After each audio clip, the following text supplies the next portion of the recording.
Olá, hoje a gente vai conversar sobre um tema bem profundo que toca muita gente, o vazio existencial. Aquela sensação, sabe, de que falta alguma coisa, um sentido maior, um propósito. Sim, algo bem comum, infelizmente. A nossa base aqui é um material que explora isso, chamado Excertos de O Vazio Existencial, Sentido, Propósito e Preenchimento. Certo. E a ideia é a gente tentar entender juntos o que é esse vazio, como ele aparece no dia a dia. Como ele se manifesta, né? Isso. E também o que diferentes visões, tipo da psicologia, da filosofia e até uma perspectiva bíblica que está na fonte, dizem sobre isso. E claro, que caminhos podem existir para a gente encontrar mais significado. Ótimo. A fonte usa uma analogia que eu achei bem interessante. A de estar num palco, sabe? Iluminado, com plateia e tudo, mas se sentindo completamente só e sem roteiro. Puxa, que imagem forte. Descreve bem a sensação, né? Exato. Então, vamos tentar desdobrar um pouco isso. Para começar, como é que esse vazio costuma dar as caras? O texto que a gente tem fala de várias formas. Sim, ele lista algumas manifestações bem típicas, né? Isso, tipo uma desmotivação que parece vir do nada, sabe? Um tédio que não passa. Ou aquela sensação de isolamento, mesmo quando você está cercado de gente. É estranho isso. Muito estranho. E também aquela busca por algo mais, mas sem ter a menor ideia do que seja esse algo mais. Uma inquietação constante. Às vezes vira até anedonia, né? Aquela dificuldade de sentir prazer nas coisas que antes, davam alegria. Exatamente. E claro, a falta de um propósito claro, ficar se questionando sobre o sentido da vida. O que pode levar, segundo o texto, a comportamentos meio de fuga, né? Excessos, talvez vícios. Sim, e um cansaço, um esgotamento que não melhora só descansando. É um cansaço mais existencial mesmo. Parece que muita gente pode se identificar com alguma dessas coisas, né? Com certeza. E é muito interessante como essas sensações que você descreveu, elas se conectam com o que grandes pensadores citados na fonte observaram. Ah, legal. Tipo quem? Bom, o Viktor Frankl, por exemplo. Ele que passou por aquela experiência terrível nos campos de concentração. Sim, a história dele é marcante. Pois é, ele falava da neurose noogênica, que não é bem uma doença como a gente pensa, mas um sofrimento da alma, do espírito, sabe? Nós tem a ver com mente, espírito. Entendi. E seria causado por quê? Pela frustração na nossa busca por sentido. Para o Frankl, essa busca não é tipo um detalhe. É a nossa principal motivação como seres humanos. Quando essa busca falha, aí vem esse vazio. Faz todo sentido, vindo da experiência dele. E essa visão do Frankl, ela conversa com outros pensadores que o texto cita, tipo os existencialistas. Conversa sim, mas com algumas diferenças importantes, né? O Rollo May, outro nome que aparece, ele via a angústia e o vazio como parte inevitável da vida humana. Ah, então não seria algo a ser eliminado? Não necessariamente. Ele dizia que encarar essas sensações de frente é fundamental para viver de forma autêntica. Tentar fugir delas levaria a uma vida mais superficial, entende? Entendo. E Sartre, Camus, eles também estão nessa linha? Estão, mas talvez com um ponto de partida um pouco diferente. Filósofos como Sartre e Camus, eles partiam da ideia de que o universo em si não tem um sentido já pronto pra gente. E como a gente lida com isso?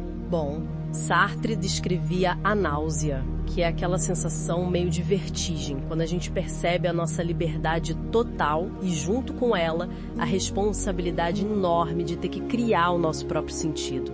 Não tem um manual, né? Puxa, dá um frio na espinha pensar nisso. Pois é. E o Campos falava do absurdo, que é esse choque entre a nossa busca humana por sentido e um universo que fica em silêncio, que não responde. E qual a saída para ele? A proposta dele era a revolta, a paixão pela vida e a ação.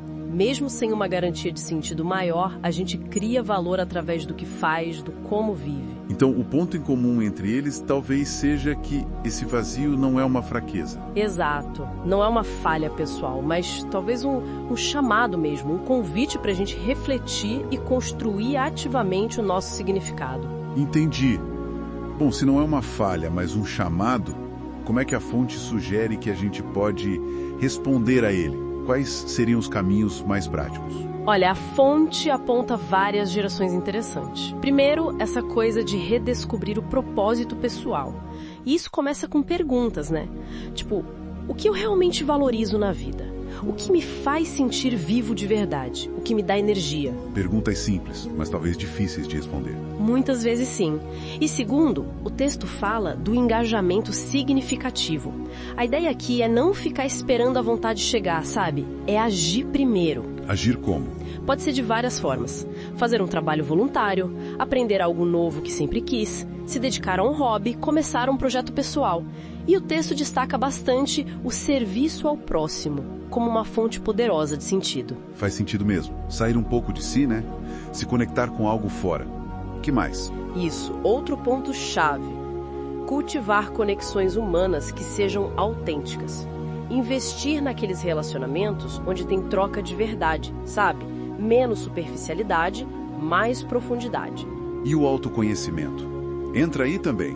Fundamental. Seja fazendo terapia, a fonte até menciona a logoterapia do Frankl, que é focada justamente em encontrar sentido, seja lendo, meditando ou até escrevendo sobre o que a gente sente e pensa.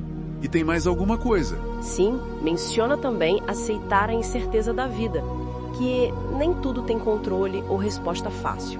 E claro, não dá para esquecer do básico: cuidar do corpo. Alimentação, exercício, sono. Isso tudo impacta nosso estado mental e emocional. Ok, então temos aí um conjunto de estratégias bem práticas.